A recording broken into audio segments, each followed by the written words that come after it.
ভাই ভাই এখানে কি হয়ে গেল দেখুন। জাতীয় নির্বাচনের আগে স্থানীয় সরকার নির্বাচন করতে দেওয়া হবে না। বিএনপির vice chairman advocate Zainul Abedin বলেছেন, কোনো অবস্থাতেই জাতীয় সংসদ নির্বাচনের আগে স্থানীয় সরকার নির্বাচন করতে দেওয়া হবে না।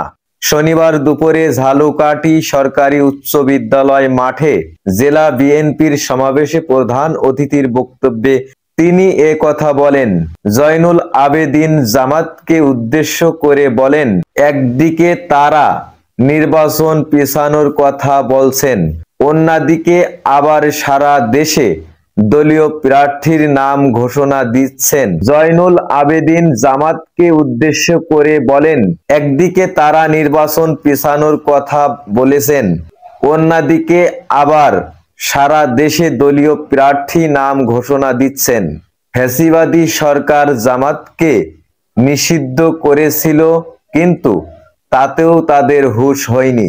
জামাতের কাজই হচ্ছে দেশের বিরুদ্ধে ষড়যন্ত্র করা। অ্যাডভোকেট জয়নুল আবেদিন আরো বলেন, মোদি সরকার এখন দেশ হাসিনার হাত ছেড়ে দিয়েছেন। তিনি বাংলাদেশের জনগণের মনোভাব বুঝতে পেরেছেন।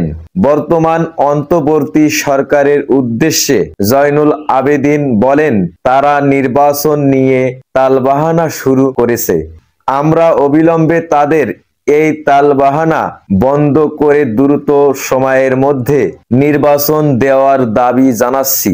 বিএনপি চেয়ারপারসন খালেদা জিয়া আগের চেয়ে অনেক সুস্থ উল্লেখ করে জয়নুল আবেদিন বলেন, আমার বিশ্বাস আল্লাহ তাকে আরেকবার ক্ষমতায় না নিয়ে আসবেন না। ঝালকাঠি জেলা বিএনপির আহ্বায়ক অ্যাডভোকেট সৈয়দ হোসেনের সভাপতিত্বে ও সদস্য সচিব অ্যাডভোকেট শাহাদাত হোসেনের সঞ্চালনায় সমাবেশে প্রধান বক্তা ছিলেন বিএনপি কেন্দ্রীয় কমিটির ধর্ম বিষয়ক সম্পাদক রফিকুল ইসলাম জামাল।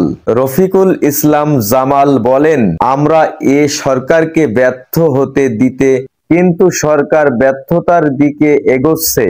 সমাবেশের বিশেষ অতিথি বিএনপির কেন্দ্র কমিটির সহ সাংগঠনিক সম্পাদক আকন কুদ্দুসুর রহমান বলেন, কালো চশমা, হুন্ডা আর স্বর্ণের চেন পরে মহড়া দেওয়ার নেতৃত্ব জনগণ পছন্দ করে না।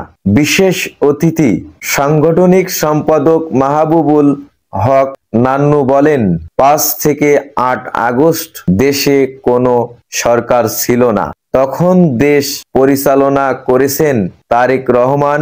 সমাবেশে বিশেষ অতিথি জিবা আমিনা আল গাজী সহ অন্যান্যের মধ্যে আরো বক্তব্য রাখেন ঝালকাঠি 2 আসনের সাবেক এমপি ইসরাত সুলতানা, ইলেন ভুট্টো, জেলা বিএনপির সাবেক সভাপতি মোস্তফা কামাল মন্টু, সাবেক সাধারণ সম্পাদক মনিরুল ইসলাম নূপুর, স্বেচ্ছাসেবক দলের কেন্দ্রীয় নেতা রফিকুল ইসলাম হাওলাদার, দক্ষিণ বিএনপির সভাপতি হাবিবুর রহমান সেলিম রেজা, ছাত্র দলের সাবেক কেন্দ্রীয় নেতা গোলাম আজম সৈকত সহ স্থানীয় বিএনপির নেতৃবৃন্দ।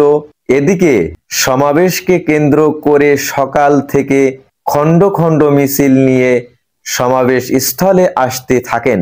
হাজার হাজার নেতা কর্মীরা উপস্থিতিতে সমাবেশ স্থল জনসমুদ্রে পরিণত হয়।